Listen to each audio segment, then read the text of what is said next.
ඔයා පාඩම් කරනවා. හැබැයි පහුවෙනිද වෙනකොට ඒ පාඩම් කරපු හැම දෙයක්ම අමතකයි. අමතක වෙන එක සාමාන්‍ය දෙයක්. හැබැයි පාඩම් කරන දේවල් මතක තියාගන්න නිවැරදි මැජික් ක්‍රම කිහිපයක් තියෙනවා. ඉතින් අද වීඩියෝ එකෙන් ඔයාලත් එක්ක මේ මැජික් ක්‍රම ගැන තමයි කතා කරන්නේ. පළවෙනි මැජික් ක්‍රමය තමයි ඇක්ටිව් රිකෝල් කියලා කියන්නේ. ගොඩක් අය කරන්නේ පාඩම් කරනවා කියලා පොත දිහා බලාගෙන කියවන එක. ඉතින් ඇත්තම කියනවා නම් මේකෙදි නම් පාඩම් මතක හිටින්නේ නැහැ.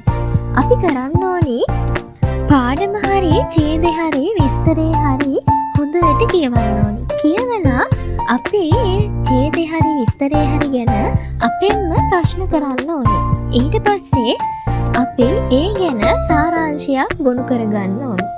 අවසානෙට අපිට පුළුවන් මේ සාරාංශගත කරගත්තු කරුණු ටික වැදගත්ම ටොපික් විදිහට ෂෝට් නෝට් එකකට ගන්න. ඔන්න ඊළඟ මැජික් ක්‍රමය තමයි ෆෙයිමන් ක්‍රමය.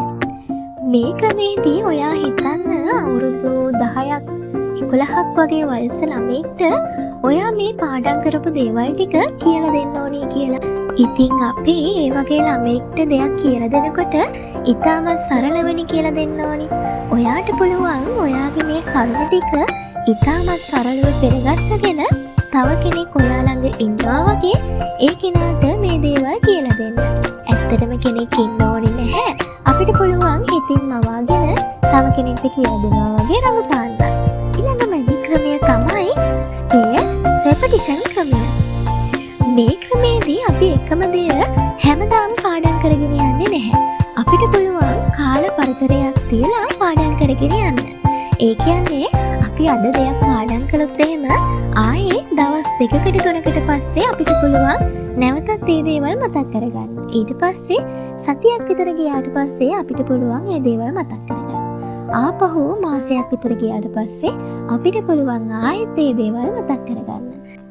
ඉතින් ඔයත් අදම මේ මැජික් ක්‍රම 3 try කරලා බලන්න.